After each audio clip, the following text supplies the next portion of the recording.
Vamos a enseñar hoy, voy a darles más o menos un baby beef espiritual. Entonces, no es una prédica esto es una enseñanza, es profunda, es densa. Algunos van a hacerme esa cara de, ¿cómo así, pastor? Sí, van a quedar como... Entonces usted puede adquirir la charla y volverla a escuchar. Esta es una charla que se enseña en CEPCO. Obviamente no puedo darla toda, son más o menos 8 horas en CEPCO.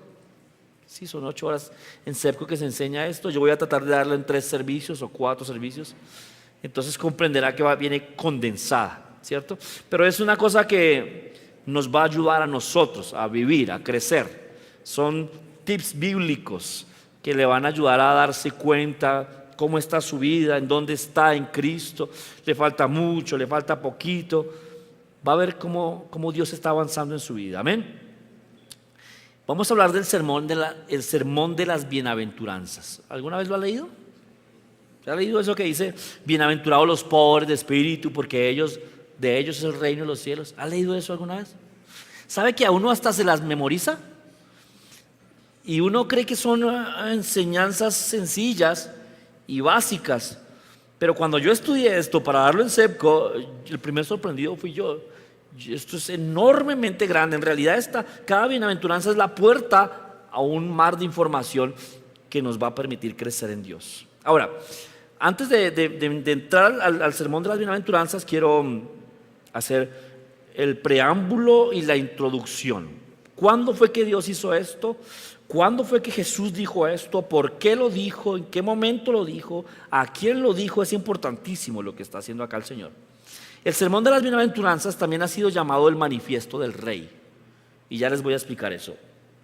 Ahora, cuando el Señor Jesucristo enseña esto, es la primera vez que vemos a Jesús predicando las bienaventuranzas. Es la primera vez que Jesús da un mensaje. Este es el primer mensaje de Jesús. Yo sé que, por ejemplo, si usted lo mira en Marcos, tal vez no le deja muy claro en qué momento lo dijo. Pero si usted mira esto en Lucas, se va a dar cuenta que fue ungido y después enseñó esto. Fue lo primero que él hizo. Entonces es importante porque cuando se posesionó, un ejemplo, cuando se posesionó Barack Obama, el mundo entero estuvo atento de cómo era su primer discurso. ¿Por qué? Porque de lo que dijera en su primer discurso podríamos entender cómo iba a ser su política interior y exterior. Recuerde que es el país más influyente del mundo. Entonces todo el mundo quería saber qué va a decir Obama. Entonces, porque así ellos podían más o menos visualizar cómo iba a ser su gobierno. Este es el primer sermón de Jesucristo. Es la primera cosa que él enseña. Es el Rey de Reyes dando su primera enseñanza, su primer discurso. Entonces podemos obtener cosas profundas. Ahora, también algunos han dicho que el sermón del monte o las bienaventuranzas son la constitución del reino de los cielos, son los principios de gobierno de Dios y que va a utilizar durante el reino milenial. Entonces es importante que lo entendamos.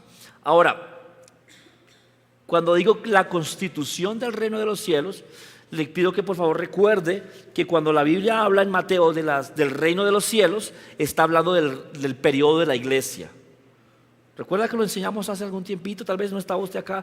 Cuando el Señor Jesucristo habla del reino de los cielos, cuando dice el reino de los cielos es semejante a...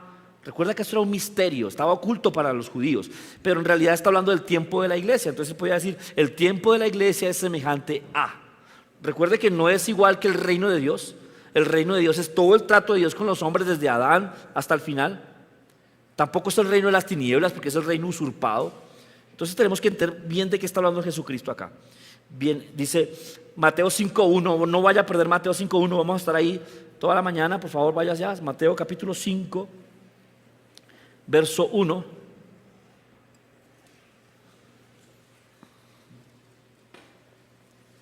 Dice Jesús, y viendo la multitud, subió al monte y sentándose vinieron a él sus discípulos y abriendo la boca les enseñaba diciendo, bienaventurados los pobres en espíritu, porque de ellos es el reino de los cielos. Y después dice, bienaventurados los que lloran porque ellos recibirán consolación, bienaventurados los mansos porque recibirán la tierra por heredad. Y usted puede seguir leyendo de todas las bienaventuranzas, las vamos a ver en estos días.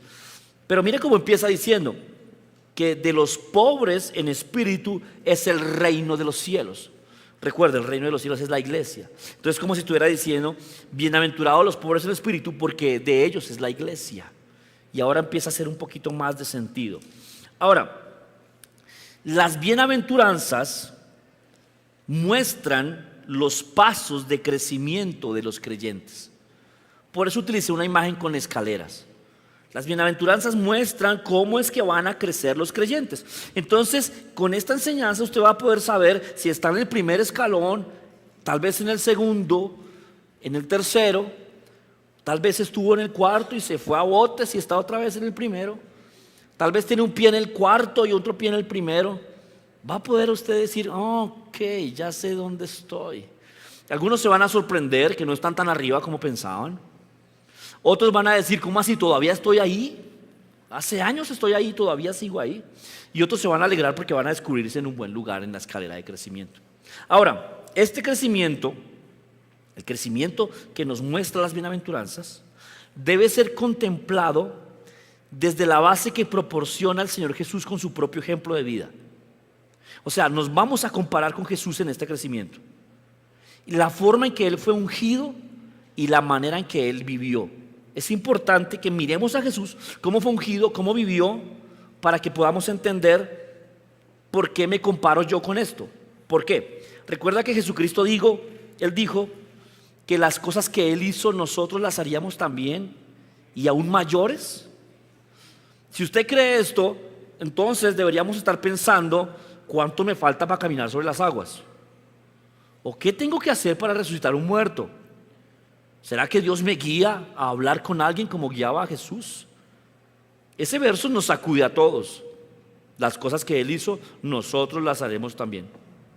¿Cierto? ¿No lo ha pensado? Y uno dice, ¿y cuándo voy a hacer todo eso? ¿Qué me faltará? ¿En qué momento será? Ahora, esta escalera de crecimiento nos ayuda a entender en qué lugar vamos. Ahora, vaya por favor conmigo a Mateo capítulo 3, verso 16. Vamos a mirar los aspectos espirituales de Jesús y después vamos a ver nuestra vida. Mateo 3:16. ¿Por qué leemos esto? Porque el primer sermón que dio Jesucristo lleno del Espíritu Santo fue el sermón de las bienaventuranzas. Miren lo que dice ahí. Tan pronto como Jesús fue bautizado, subió del agua, en ese momento se abrió el cielo y vio al Espíritu de Dios bajar como una paloma y postrarse sobre él. Y una voz del cielo decía, este es mi Hijo amado, estoy muy complacido con él. Miren lo que está ocurriendo aquí. Aquí vemos la Trinidad manifiesta, pero la vemos actuando de una forma importante de entender. Vemos al Hijo obedeciendo. Recuerda que Jesús le dijo a Juan el Bautista, bautízame porque es necesario que yo cumpla todo. Que Juan quería que Jesús lo bautizara a él. Y Jesús le dijo, no, bautíceme usted a mí porque es necesario que yo cumpla todo. Entonces vemos al Hijo obedeciendo, ¿cierto? El Hijo obedeciendo, se bautiza y se levanta del agua. Vemos al Espíritu Santo viniendo sobre y vemos al Padre dando testimonio. Mire cómo ocurre. Primero obedezco, después soy ungido y el Padre da testimonio. Recuerde que nos vamos a comparar con Jesús para que podamos pensar en algún momento cuándo es que voy a hacer lo que Él hizo. Amén. Entonces el Hijo obedece, el Espíritu desciende y el Padre da testimonio. ¿Listo? Ahora Mateo 4:1, ahí al siguiente capítulo. Mateo capítulo 4, verso 1. Mire lo que pasa. Jesús es ungido, viene el Espíritu Santo sobre Él. Y no piense que solamente que un pájaro se le paró encima. En realidad vienen las manifestaciones de Dios sobre él. ¿Listo? Mateo 4:1 dice, luego el Espíritu llevó a Jesús al desierto para que el diablo lo sometiera a tentación. Y esto uno se queda pensando, ¿cómo así? Jesús es ungido y lo primero que hace no es ir a sanar a un enfermo, sino ir a ser probado por el diablo. Esto es lo primero que nos pasa cuando somos ungidos. No sé si a usted le ha pasado que usted llega a la iglesia y el servicio está genial y usted pudo cantar y usted adoró al Señor y usted sintió al Señor que vino sobre usted y usted sale ungido de la iglesia. ¿Alguna vez le ha pasado que usted sale como fortalecido de la iglesia? Y llega y en el parqueadero se pelea con alguien y perdió todo. O tal vez el lunes se le hace tarde por la mañana para ir al trabajo y su jefe lo regaña y usted se enoja y perdió todo. O tal vez el martes o el miércoles. Y llega aquí el viernes, ay Señor, ¿será que me das de eso otra vez? ¿No le ha pasado eso? A mí me ha pasado. Es algo habitual. El Señor nos da de su presencia y la perdemos por la carne, por nuestra propia carne entre semana. Y eso es tentación. Satanás quería robar lo que Jesús acababa de recibir. El Padre habló y el Espíritu Santo vino sobre él. Y el diablo quería robar eso. El diablo quiere robarlo a usted cada vez que usted sale de la iglesia. Yo recuerdo una vez salir de un ayuno de 3 días y yo salí así. Y pasó una china con un pantalón blanco y se me fueron los ojos. Y ahí quedó todo. Yo aguanté hambre 3 días. ¿Achantado qué? Nos pasa, el diablo hace eso. El diablo nos roba, nos enoja, nos molesta, nos tenta. Ahora, ojo que quiero que note algo acá. El Espíritu Santo vino sobre Jesús. O sea que Jesús no tenía el Espíritu Santo. Esta es la primera vez que lo vemos venir. Surge una pregunta, ¿cómo es esto? ¿Acaso dónde estaba el Espíritu Santo antes? Los 30 años antes. Ahora, Jesús nunca pecó, ¿cuántos saben eso? O sea, como Jesús nunca pecó y no fue engendrado por un hombre, Él venía ya con el Espíritu Santo adentro. O sea, cuando Jesús vino a esta tierra, ya tiene al Espíritu Santo adentro. Como cuando usted acepta a Cristo. Cuando usted acepta a Jesucristo, ¿qué es lo primero que pasa? Se cumple la escritura que dice que el Espíritu Santo vendrá a morar con usted, ¿cierto? Y que somos sellados con el Espíritu Santo, como arras de la salvación, ¿cierto? O sea, usted acepta a Jesucristo de corazón y inmediatamente nace de nuevo. Y este nacimiento de nuevo es que el Espíritu Santo viene a su espíritu y su espíritu es renacido. Jesús nació así, Él nunca pecó. O sea, y Él no venía de hombres. Él tenía un cuerpo humano, pero no fue engendrado por un hombre. Entonces Jesús nació como aquella personita que pasa aquí adelante por primera vez y acepta a Jesús. ¿Cuál es la diferencia? Que la personita que viene aquí por primera vez a aceptar a Jesús ya vivió una vida y ya pecó, ya tiene concupiscencias y debilidades, ya sabe el gusto del pecado. Entonces llega esa personita y empieza a luchar contra la naturaleza pecaminosa que ya tuvo experiencia. ¿Sí me hago entender? O sea, usted se convierte, usted nace de nuevo, pero al otro día la tentación viene y usted empieza a batallar, ¿cierto? Pues Jesús no le pasó eso, Jesús no tenía concupiscencias, pues nunca pecó. Entonces Él era como un cristiano que se porta bien desde que nació. Como un cristiano maduro. ¿Se ha visto esos cristianos maduros que ya vencen la tentación y ya caminan derecho? Así nació el Señor Jesucristo, pues no tenía concupiscencia. Y así vivió durante 30 años. Y solo hasta este momento es ungido. O sea, hay dos cosas que usted tiene que tener claro. Es diferente el Espíritu Santo dentro que el Espíritu Santo sobre. Son dos cosas diferentes y ya lo vamos a ver por la Escritura. Mire Juan capítulo 20, el Evangelio de Juan, capítulo 20, verso 1. Yo le dije que le iba a dar baby beef espiritual, entonces mastique bien. Se puede atorar. A los bebés no les damos carne en bistec, ¿cierto? No le dan porque es un bebecito, pero usted ya puede. Aunque yo vi por allá un bebé que le estaba dando yuca. Juan 21, amén. Dice, el primer día de la semana, muy de mañana, cuando todavía estaba oscuro, María Magdalena fue al sepulcro y vio que habían quitado la piedra. ¿Qué día es este? El primer día en que Jesús resucitó. ¿O quiere decir que qué pasó acá? Jesús ya venció en la cruz, ya descendió a las partes más profundas, Ya venció a Satanás en la profundidad y ahora resucitó, ¿cierto? Esto ya pasó acá, ¿listo? Ahora salte al verso 19 de ese mismo capítulo 20. Al atardecer de aquel primer día de la semana, estamos en el mismo día, ¿sí se da cuenta? Dice, el primer día de la semana, María Magdalena fue y encontró que la piedra estaba quitada. En el verso 20 dice, al atardecer de aquel mismo día, ¿cierto?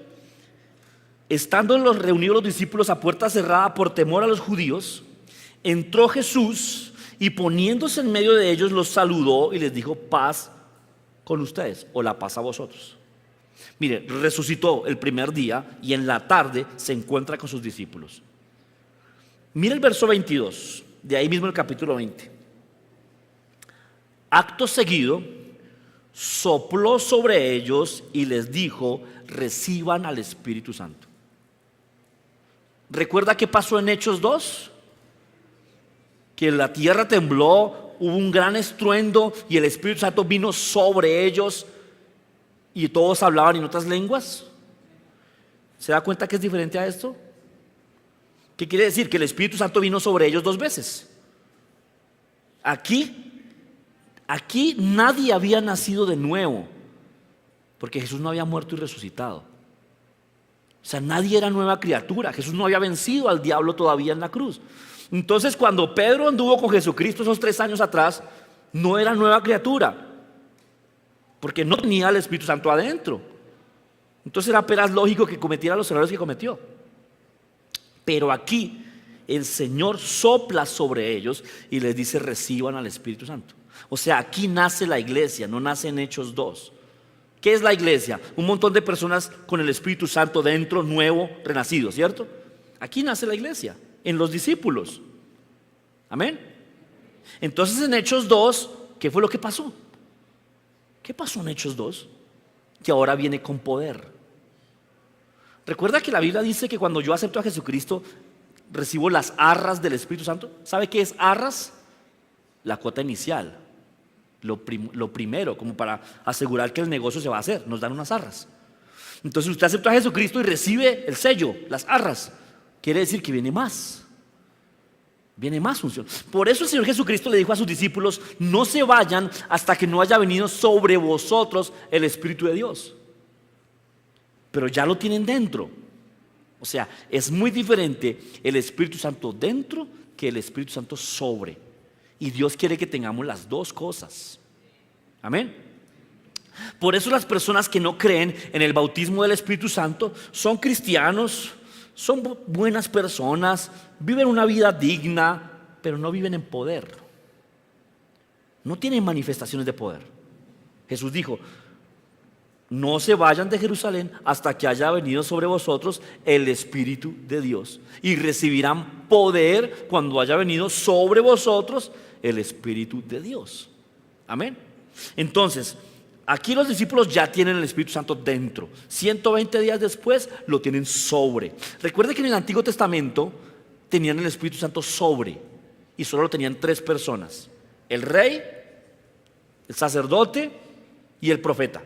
En el Antiguo Testamento nadie más tenía el Espíritu Santo sobre él. Recuerda que el Espíritu Santo vino sobre David y David venció a Goliat. ¿Por qué nadie más hacía cosas así? Solo algunos cuantos. Porque el Espíritu Santo venía solo sobre algunos. Pero en el Nuevo Testamento, todos los que aceptan a Cristo tienen el Espíritu Santo dentro. Y todos deben tener el Espíritu Santo sobre. Entonces operamos como reyes y sacerdotes, dice la palabra. Amén. No nos podemos quedar solamente con haber nacido de nuevo. Eso es una parte de la bendición. Tiene que tener la otra. Amén. Ahora, entonces en este momento nace la iglesia. Es el primer momento en que creyentes tienen el Espíritu Santo después de la resurrección de Jesucristo. El Señor Jesús vino a este mundo teniendo comunión con el Espíritu Santo, pero solamente cuando Juan lo bautiza es que viene el Espíritu Santo sobre. Mire Lucas 4:1. Jesús, lleno del Espíritu Santo, volvió del Jordán y fue llevado por el desierto para ser tentado. Y ahora, si pasa a ir rápido a Juan 1:33, vamos a comparar un verso con el otro. Juan 1:33. Juan el Bautista, ¿recuerda qué relación tenía con Jesús? Eran primos, ¿cierto? Juan el Bautista y Jesús eran primos. Tal vez no pasaban mucho tiempo juntos, pero saben que son primos, ¿cierto? Imagínense si a usted le dicen que su primo es el Mesías. No, mi primo, el hijo de María, ese chino que anda todo callado por ahí, que no se mete con nadie, no juega con los demás, ese es el Mesías. ¿Qué pasa? El Señor tuvo que hablarle a Juan el Bautista para que supiera cómo identificar al Mesías, porque no había forma humana de conocerlo. Jesús era un hombre normal. Entonces el Señor tuvo que decirle a Juan el Bautista cómo lo iba a identificar. Mire lo que dice acá. Yo mismo no lo conocía. Estamos en Juan 1:33. Dice, yo mismo no lo conocía, pero el que me envió a bautizar con agua me dijo. Ahora, ¿quién envió a bautizar a Juan con agua? El Señor. El que envió a bautizar con agua me dijo, aquel sobre quien veas que el Espíritu Santo desciende y permanece, es aquel que bautiza con el Espíritu Santo. Ok. El Señor le dice a Juan, cuando veas que el Espíritu Santo desciende sobre alguien y esa unción permanece, ese es el Mesías. ¿Qué pasó con Jesús? Nunca perdió la unción. Por eso, cuando es bautizado, inmediatamente es llevado al desierto a ser tentado para ver si de pronto la pierde. Y Jesús no la perdió. Jesús atesoró la unción del Espíritu Santo y nunca la perdió, nunca. O sea, Él no es como nosotros, que somos ungidos, recibimos en la iglesia y a los 8 días no hay nada porque estuvimos en la carne todo el tiempo. No, Jesús la cuidó. Él elaboró una estrategia para no perderla. Hay esas personas que usted dice, es que Él es como apartado de todos. Tal vez es que está guardando no perder algo. A veces uno recibe la unción y va y escucha para un chiste verde. Y lo hace pensar uno cosas sucias. Ahí empezó a perder ya. Entonces, ¿qué hacía Jesús? Veía que estaban allá contando chistes feos, decía, no, yo no voy por allá, yo estoy cuidando algo. Amén. Llegaba a la casa y decía, ¿qué hago? ¿Dónde pongo el televisión? ¿En animalitos o en una novela? No, yo estoy cuidando algo, mejor oremos. Amén. Eso hizo Jesús. No perdió su unción. Recuerda, ¿quién era el Mesías? Aquel sobre el cual viniera y permaneciera. Ok, ahora ¿qué nos toca hacer a nosotros? Tenerla y permanecer en ella. ¿Alguna vez se le ha muerto una mata? ¿Qué toca hacer? Botarla y plantar otra. Usted no revive una mata. ¿Alguna vez se le ha apagado un fósforo? ¿Qué hay que hacer? Prender otro. Así pasa con la unción. Si la deja ir, tiene que venir otra vez por ella. No la pierda, téngala ahí. Recuerde, usted ya tiene el Espíritu Santo adentro. Ahora necesitamos que permanezca. Amén. ¿Estoy claro hasta ahí? Ok. Entonces Jesús llenó el Espíritu Santo, volvió del Jordán y fue llevado por el Espíritu al desierto. Eso está en Lucas 4. Ahora vea Lucas 4:14. Lucas 4:14. ¿Recuerda? Fue ungido y fue llevado al desierto para ser tentado. Aquí vemos cómo volvió del desierto. Jesús regresó a Galilea en el poder del Espíritu y su fama se extendió por toda aquella región. Ahora, ¿cómo está Jesús? En poder. No perdió la unción. Antes empezó a crecer. ¿Qué pasa si la matica no se le muere? Empieza a crecer hasta que da fruto. Eso fue lo que pasó acá. ¿Qué quiere decir esto entonces? Que mantenernos en santidad aumentará el poder. Permitirá que el Espíritu Santo pueda hacer más a través mío. Jesús hace su primera señal milagrosa después de haber sido ungido. Mire Juan 2:11. Evangelio de Juan capítulo 2 verso 11.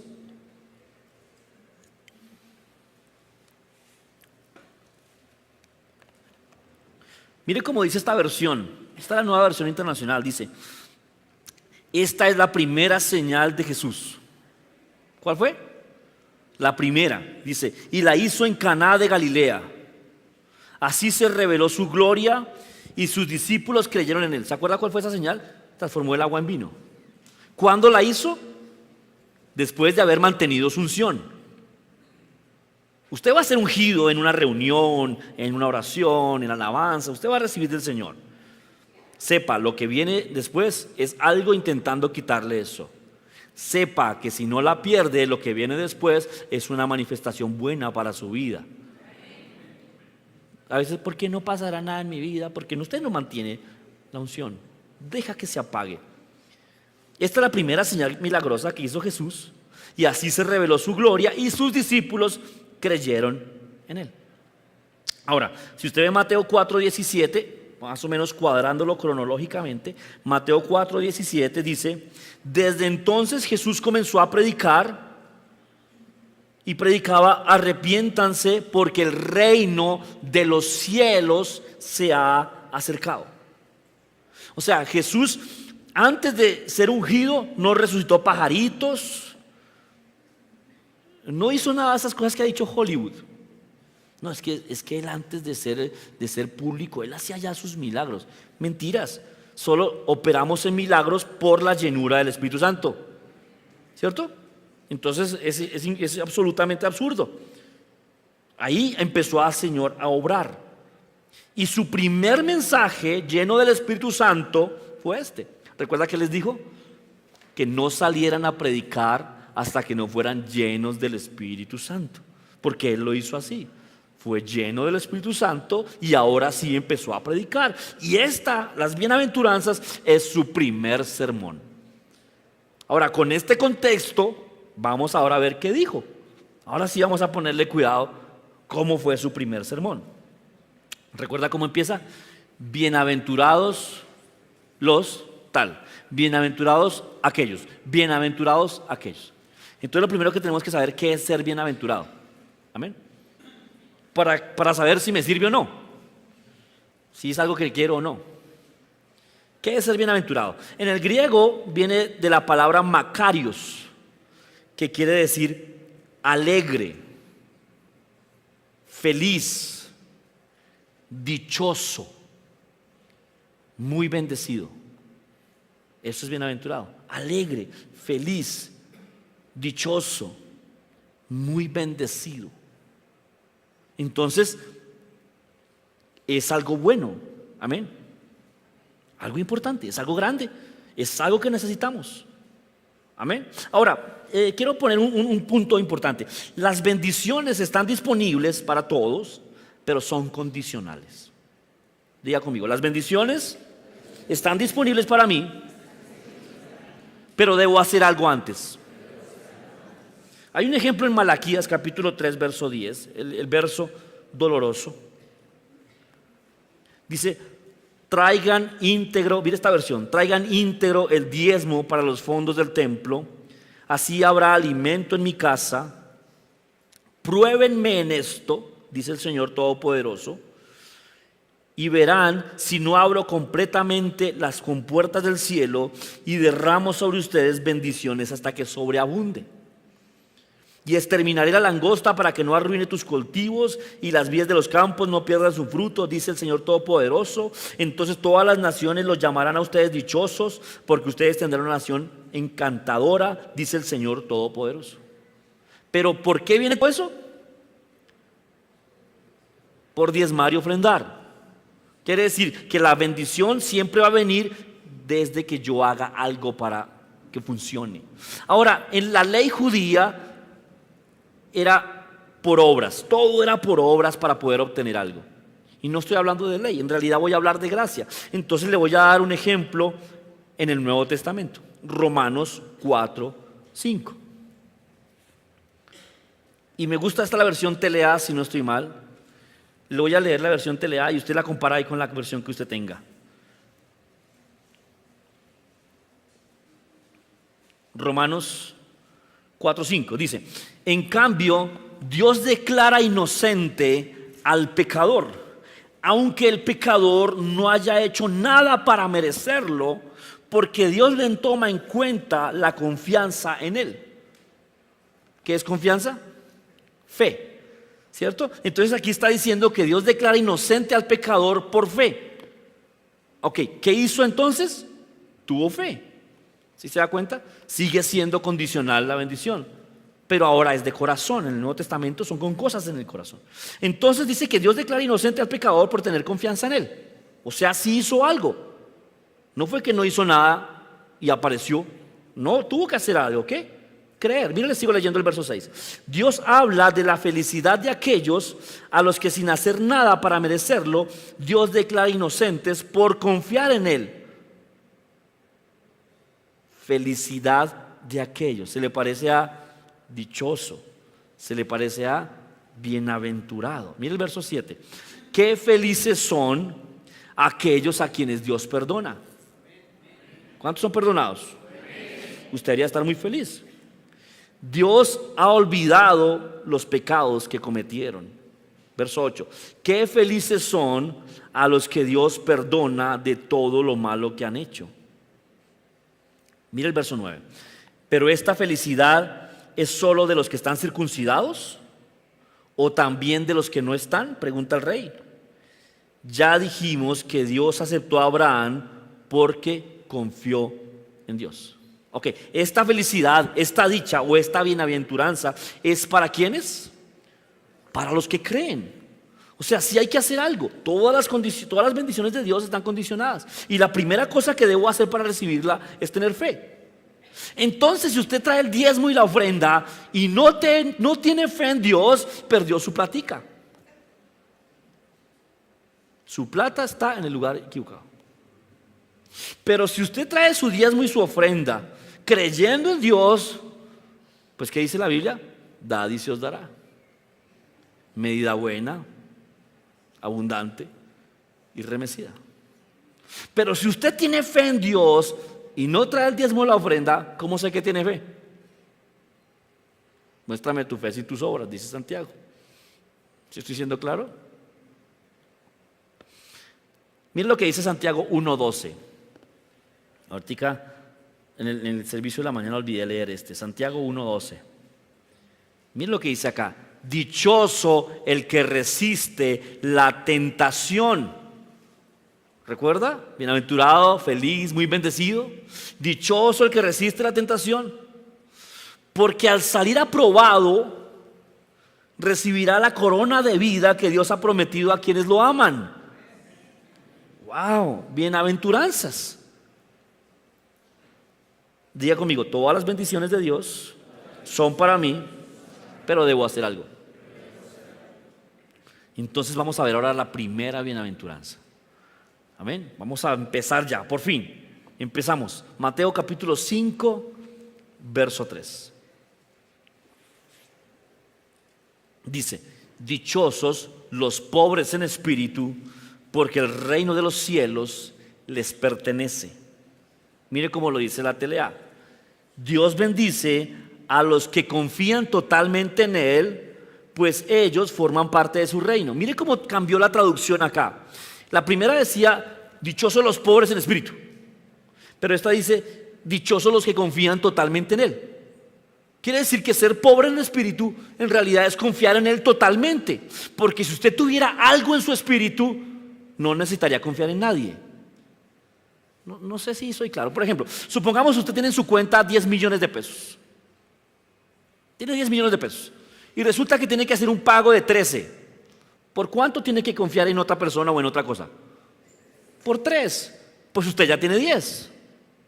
Pero si usted no tiene nada, ni un peso, y tiene que hacer un pago de 13 millones de pesos, no puede confiar en usted, pues no tiene nada.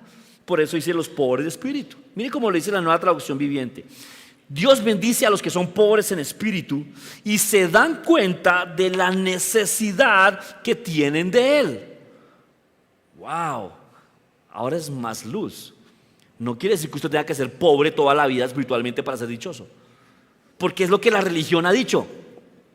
Que usted tiene que ser pobrecito, miserable, penoso y avergonzado, con cara de santo.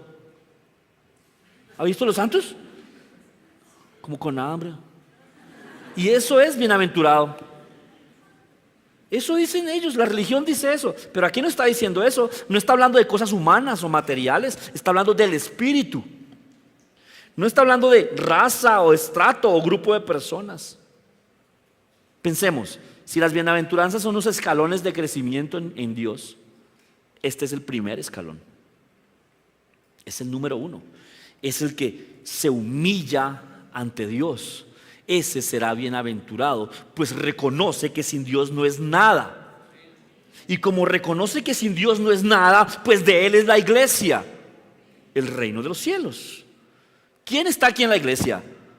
Los que se arrepintieron, los que consideraron que sin Dios no eran nada. Por eso están aquí, amén. ¿O por qué no está descansando hoy en la casa, sabiendo que la semana pasada fue tan dura? Porque usted considera a Dios más valioso que usted mismo y viene aquí a buscarlo, amén. Está hablando de una persona en un estado espiritual, independientemente de lo material. Hay ricos que son pobres en el espíritu. Tienen tanto dinero que piensan que eso es todo. Pero recuerda lo que dice Apocalipsis. Eres un pobre, ciego, miserable y desnudo. ¿Y a quién se lo dice? A la iglesia que tenía más plata, la iglesia de la Odisea. O sea, no es cuestión de dinero, es cuestión de espíritu. Quiere decir que hay pobres que son ricos en el Señor y que pronto dejarán de ser pobres porque una cosa trae la otra. Amén. Filipenses 4:19 dice, yo se lo leo, no vaya hasta allá. Dice, así que mi Dios proveerá todo lo que faltan conforme a sus riquezas en gloria en Cristo Jesús. Ok, hay personas que tienen cosas pero que no fueron provistas por Dios. Y Dios proveerá conforme a sus riquezas en gloria en Cristo Jesús. ¿A quiénes? ¿A un religioso que es pobre en el espíritu pero que no cree en Jesús? No, a los que creen en Jesús. Está hablando de un pobre en aspecto espiritual, no de riquezas. Pobreza y humildad no es lo mismo. Es importante, le voy a mostrar un ejemplo. Vaya conmigo a Lucas capítulo 18, verso 10.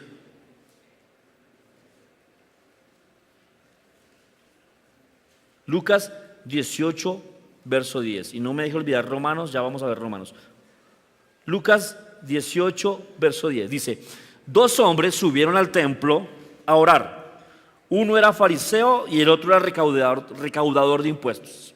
¿Recuerda cómo son uno y el otro? El fariseo es una persona digna ante la sociedad, muy bien vestido, muy bien arreglado, que todos admiran. Es una persona que ocupa un lugar importante en la sociedad. ¿Y quién era el recaudador de impuestos? Un perro. Así era llamado por los demás judíos, un perro. Una persona despreciable, pues trabajaba para Roma, siendo su propio hermano, les quitaba impuestos a ellos para dárselo a un gobierno extranjero. Entonces dice, el fariseo se puso a orar consigo mismo, diciendo, oh Dios, te doy gracias porque no soy como los otros hombres. ¿Sabe qué quiere decir orar consigo mismo? Oraba para oírse él. Cuando uno ora con Dios, uno ora para que Dios me escuche. Pero este estaba orando para oírse él mismo. Por eso dice, oraba consigo mismo. Me imagino que esa persona que dice, uy, cómo oro de bien. ¿Qué cosas dije? Oh, estoy volando. Este fariseo se puso a orar consigo mismo y dijo, oh Dios, te doy gracias que no soy como los demás hombres, ladrones, malhechores, adúlteros, ni mucho menos como ese recaudador de impuestos. Mire este hombre, y tiene dinero. Usted sabe que esos hombres tenían dinero. Ayuno 2 veces a la semana, doy la 10ª parte de todo lo que recibo. En cambio, el recaudador de impuestos se había quedado atrás a cierta distancia. Ni siquiera se atrevía a alzar la vista al cielo, sino que se golpeaba el pecho y decía, oh Dios, ten compasión de mí, que soy pecador. Ahora, es muy probable que el recaudador de impuestos tuviera más plata que el fariseo. Aquí no están hablando de pobreza económica. Recuerda que cuando Jesús estuvo donde Zaqueo, ¿cuánta plata tenía? Que podía devolver todo lo que se había robado 4 veces. O sea, aquí no son hombres pobres humanamente hablando. Esto es una cosa espiritual. Miren lo que dice el verso 14. Les aseguro que el recaudador, y no aquel, el fariseo, volvió a su casa justificado ante Dios. Pues todo aquel que a sí mismo se enaltece será humillado, y todo aquel que se humilla será enaltecido.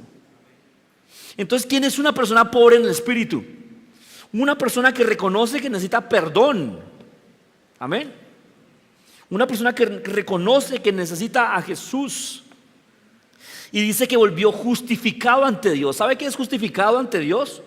Si usted mira todo el contexto bíblico, es lavado por la sangre de Jesús, sin mancha, que puede presentarse ante Dios sin culpa, entrar confiadamente al trono de la gracia, dice Hebreos. O sea que para yo tener perdón de Jesucristo, necesito reconocer que sin Jesucristo no soy nadie y arrepentirme. ¿Recuerda que predicaba Jesús? Arrepentíos. Por eso el evangelio se está diluyendo, porque ahora las iglesias no predican arrepentimiento, sino ven y siéntete bien con nosotros. Ayer escuchaba que hay un predicador que tiene muchísima gente en Estados Unidos y él dice que su mensaje no excluye a nadie. Amén, ¿cierto? Su mensaje no excluye a nadie. Pero él dice que él no va a predicar nada duro para que nadie se sienta mal. Entonces, ¿dónde está arrepiéntete? ¿Qué es arrepiéntete? Sí, Señor, me equivoqué, fallé, no lo vuelvo a hacer. Eso es arrepentimiento. Y si alguien no considera que su vida sin Cristo no es nada, pues no se arrepiente. Entonces no está en el primer escalón. Entonces no es dichoso. Entonces suyo no es el reino de los cielos. Amén. Pero usted esté tranquilo, usted ya se arrepintió. Amén. Por lo menos ya estamos en la primera, amén. Miren lo que dice ahora, si volvamos a leer Romanos 3:21. Recuerde que les dije que no quiero dejar pasar este verso. Romanos 3:21 dice: pero ahora, sin la mediación de la ley, se ha manifestado la justicia de Dios, de la que dan testimonio la ley y los profetas. Esta justicia de Dios llega mediante la fe en Jesucristo y a todos los que creen. De hecho, no hay distinción, pues todos han pecado y todos están privados de la gloria de Dios. O sea, si yo no creo en Jesucristo, no estoy bien con Dios. Y punto. No hay otra. Entonces, creer en Jesucristo, ¿qué es? Estar bien con Dios. O sea que cualquiera no es bienaventurado en esta primera. Solo es con Jesucristo. El Dalai Lama puede llegar y decir que bienaventuranza, pero no es esto que está hablando el Señor acá. Amén.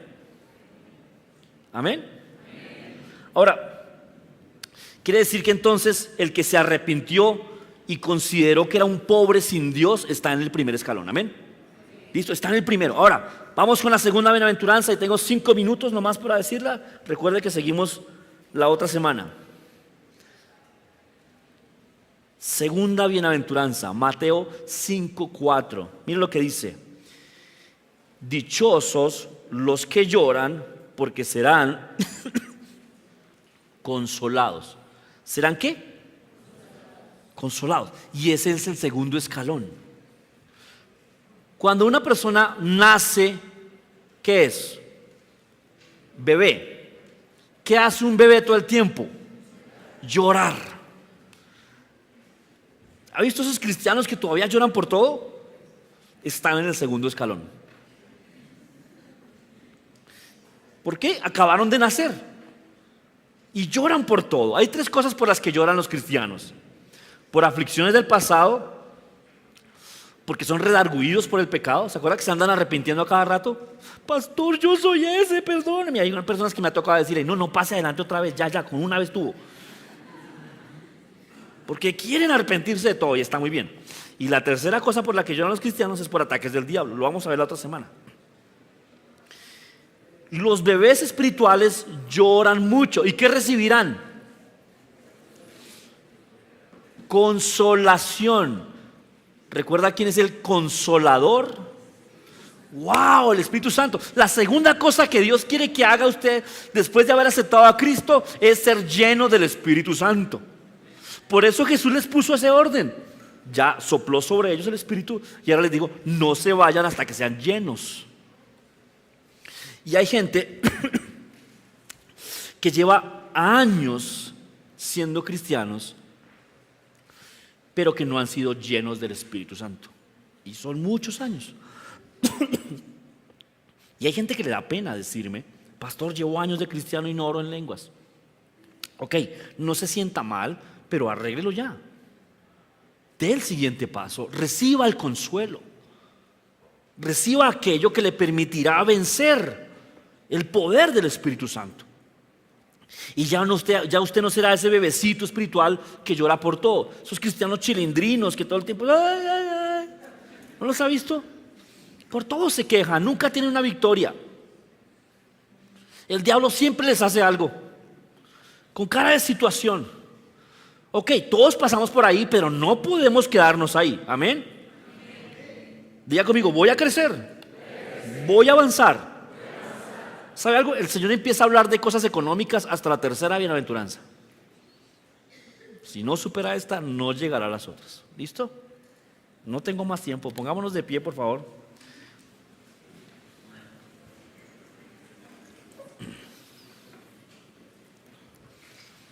Ahora usted va a empezar a descubrir en qué bienaventuranza está.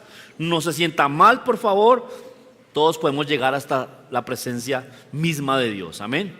Recuerda que dice la Biblia que crezcamos a la estatura de la plenitud de Cristo. O sea, usted no se convirtió y ya quedó listo. Tenemos que crecer, todos vamos a crecer. Y va a llegar un momento en que estamos como Jesús cuando fue ungido. Y empezamos a ver milagros y señales, como Él vivió. Y entonces se justifica lo que Él dijo: las cosas que yo hice, ustedes les harán también, y mayores. Amén. Mayores porque Él solo estuvo 3 años acá. Imagine usted creciendo en Dios 20, 30 años. Wow. Amén. Ore conmigo. Señor, gracias por tu Espíritu.